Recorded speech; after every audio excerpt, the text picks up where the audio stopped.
Ring रोडच्या ब्रेकरच्या कर्कश आवाजामुळे विद्यार्थ्यांचे शिक्षण विस्कळीत, कामाच्या वेळेत बदलाची ग्रामस्थांची मागणी. पुणे जिल्ह्यातील मुळशी तालुक्यातील घोटावडे येथे सुरू असलेल्या रिंग रोड प्रकल्पामुळे स्थानिक शाळेतील विद्यार्थ्यांच्या शिक्षणावर परिणाम होत असल्याची गंभीर बाब समोर आली आहे. शाळेजवळ दगड फोडण्यासाठी वापरण्यात येणाऱ्या ब्रेकर मशीनच्या कर्कश आवाजामुळे वर्गात अध्यापन करणे आणि विद्यार्थ्यांना अभ्यासावर लक्ष केंद्रित करणे अत्यंत कठीण झाले. या समस्येबाबत ग्रामस्थांनी गटविकास अधिकाऱ्यांकडे लेखी निवेदन देत तातडीने हस्तक्षेप करण्याची मागणी केली आहे. ग्रामस्थांचा रिंग रोड प्रकल्पाला कोणताही विरोध नसून विद्यार्थ्यांसाठी हितासाठी शाळेच्या वेळेत म्हणजे सकाळी 11 ते सायंकाळी 4:30 वाजेपर्यंत ब्रेकरचे काम पूर्णपणे बंद ठेवावे आणि शाळा सुटल्यानंतर ते सुरू करावे अशी त्यांची प्रमुख मागणी आहे. याशिवाय रस्त्यावर टाकलेल्या खडीच्या ढिगांमुळे विद्यार्थ्यांना शाळेत ये-जा करताना मोठा त्रास सहन करावा लागत आहे. या संदर्भात रिंग रोड कंपनीला ग्रामस्थांनी निवेदन दिलेलं आहे. 2 दिवस काम बंद ठेवून नंतर पुन्हा शाळेच्या वेळेत ब्रेकर सुरू केल्याने पालक आणि ग्रामस्थांमध्ये नाराजी वाढते आहे. नमस्कार, मी शरद बाळासाहेब गोडांबे. माझ्यासमोर आमच्या गावाचे सामाजिक कार्यकर्ते अनिल भाऊ मात्रे. आज मी स्कूल घोटवडे या शाळेमध्ये मी आलेलो आहे.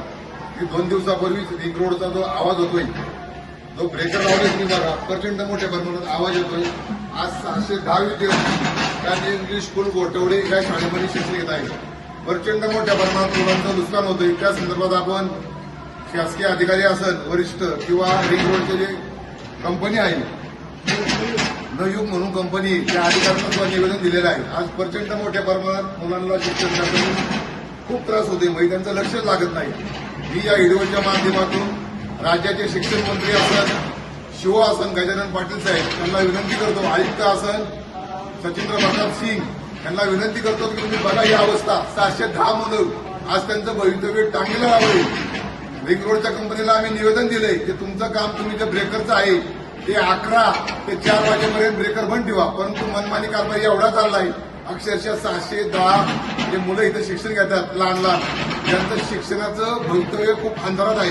त्या मुलांना मी प्रश्न सुद्धा विचारला. मुलं म्हणतात की आमचं अभ्यासावर लक्ष लागत नाही. मुख्याध्यापकांना सुद्धा, देशमुख साहेबांना विचारलं, शिक्षक सुद्धा आहे. खूप मोठं हे मुलांच्यावर संकट आलेलं आहे. महाराष्ट्र राज्य शासन शिक्षण विभागाला माझी विनंती राहील, तुम्ही जर ब्रेकर थांबवणार नाही तर येत्या 4 दिवसात आम्ही लोकशाही पद्धतीने इथं मोठं आंदोलन करणार आहे आणि इथं काम बंद पाडणार आहे. धन्यवाद. महाराष्ट्रातील ताज्या घडामोडी पाहण्यासाठी आजच आपल्या न्यूज 15 मराठी या चॅनलला यूट्यूबवर सबस्क्राईब करा.